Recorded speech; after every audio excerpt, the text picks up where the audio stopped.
తాకట్లో ఉన్న మీ బంగారాన్ని విడిపించి ఆ రోజు ఆన్లైన్ రేటుకి కొంటాం. Sharma gold company.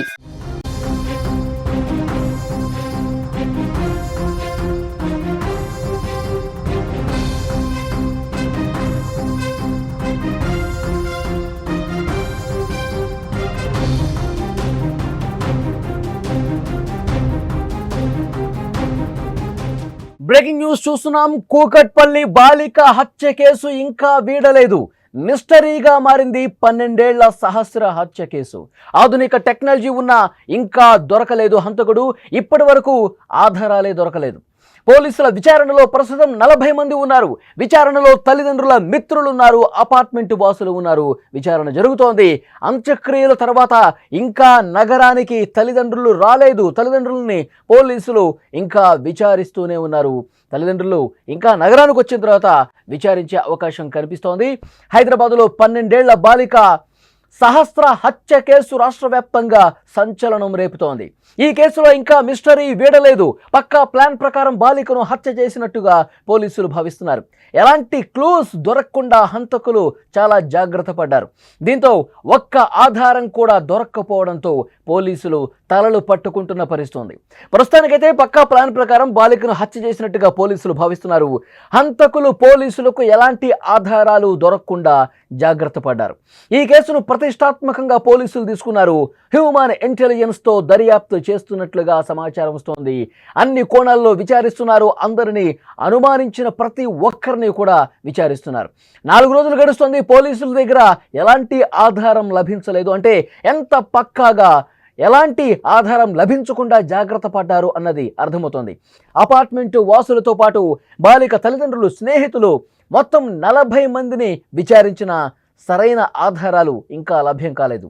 మృతురాలి తల్లిదండ్రులు కృష్ణ, రేణుక దంపతులు కూతురు అంత్యక్రియలు చేయడానికి సొంత ఊరికి వెళ్ళి ఇంకా తిరిగి రాని పరిస్థితి.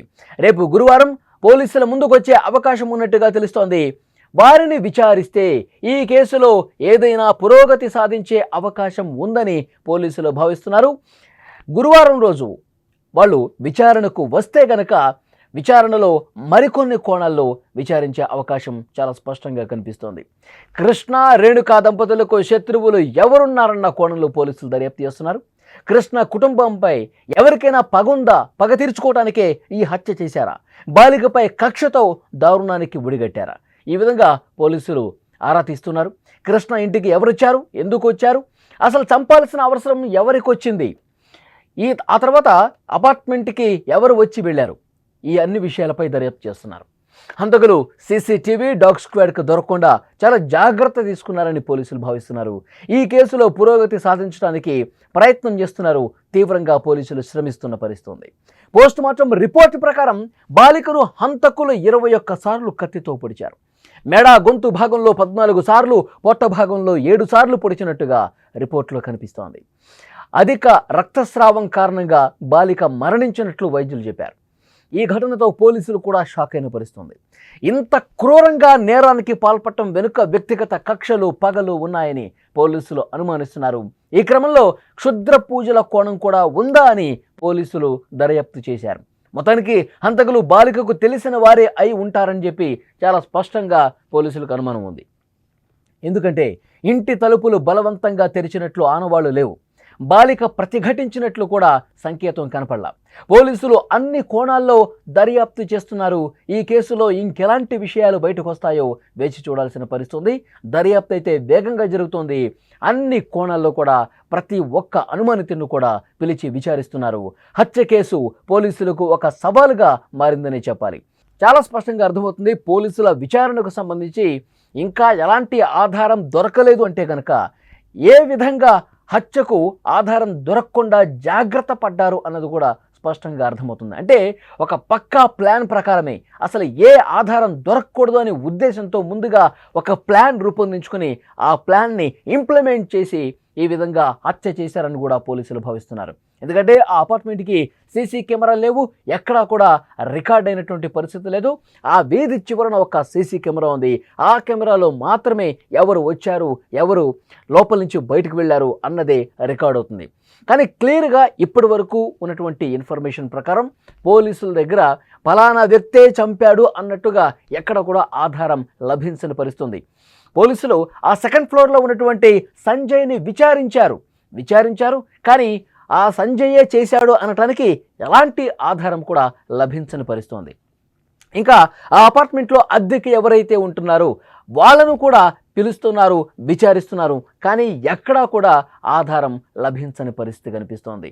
ఇంకా చాలామందిని, ఎవరైతే తండ్రి ఉన్నాడో మెకానిక్ షెడ్లో పనిచేసే తండ్రి, ఆ తండ్రికి సంబంధించిన ఫ్రెండ్స్ ఎవరైతే ఉంటారో, ఆ తండ్రికి అత్యంత సన్నిహితంగా ఎవరైతే ఉంటారో వాళ్ళందరినీ కూడా పిలుస్తున్నారు, విచారిస్తున్నారు, కానీ ఏది కూడా బయటపడని పరిస్థితుంది.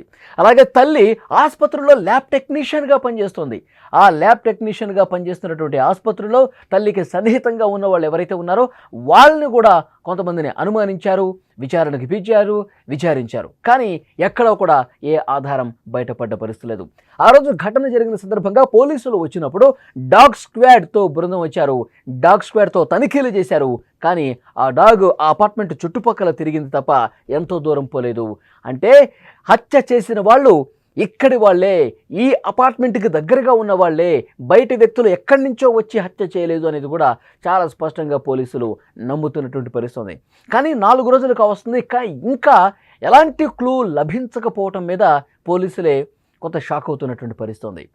నిజంగా బయట వ్యక్తులు చేసి ఉంటే గనక ఈ పాటికి ఏదో ఒక ఆధారం లభించేది, కానీ బయట వ్యక్తులు కాకపోవచ్చు, వాళ్ళ బంధువులు కూడా కాకపోవచ్చు, ఈ అపార్ట్మెంట్ చుట్టూనే డాగ్ కూడా తిరిగింది కాబట్టి ఈ అపార్ట్మెంట్ వాళ్ళే చేసి ఉంటారు అన్నది చాలా స్పష్టంగా, చాలా దగ్గరగా ఉన్నవాళ్ళు, ఈ ఫ్యామిలీకి చాలా దగ్గరగా ఉన్నవాళ్ళు, ఈ ఫ్యామిలీతో అత్యంత సన్నిహితంగా ఉన్నవాళ్ళు, అది అపార్ట్మెంట్లో అద్దెకుంటున్న వాళ్ళ లేకపోతే ఈ ఫ్యామిలీకి బంధువులా, ఏదైతే వాస్తవం ఉందో అతి త్వరలోనే మేము కనిపెడతామని చెప్పి పోలీసులు చెప్తున్నటువంటి పరిస్థితి.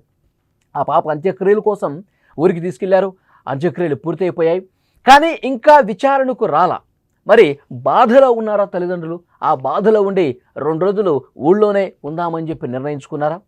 యాక్చువల్గా ఇవాళ రేపట్లో వస్తారు తల్లిదండ్రులు, పిలిచారు ఆల్రెడీ, మీరు ఒకసారి రండి, విచారించాలి, మరికొన్ని అనుమానాలు మాకున్నాయి, వాటిని నివృత్తి చేసుకోవటానికి ఒకసారి మళ్ళీ విచారిద్దాం, ఇంకేమన్నా మీకేమన్నా అనుమానాలు ఉంటే గత కొన్ని రోజులుగా ఎక్కడైనా మీరు ఎవరితోనైనా గొడవ పడ్డ సందర్భాలు ఉన్నాయా, ఏవైనా గతంలో ఆర్థిక లావాదేవీలకు సంబంధించిన ఏమైనా వివాదాలు ఉన్నాయా, వీటన్నింటికి సంబంధించి మాకు కొన్ని అనుమానాలు ఉన్నాయి, వాటిని నివృత్తి చేసుకోవాలి, ఒకసారి రండి అని చెప్పారు.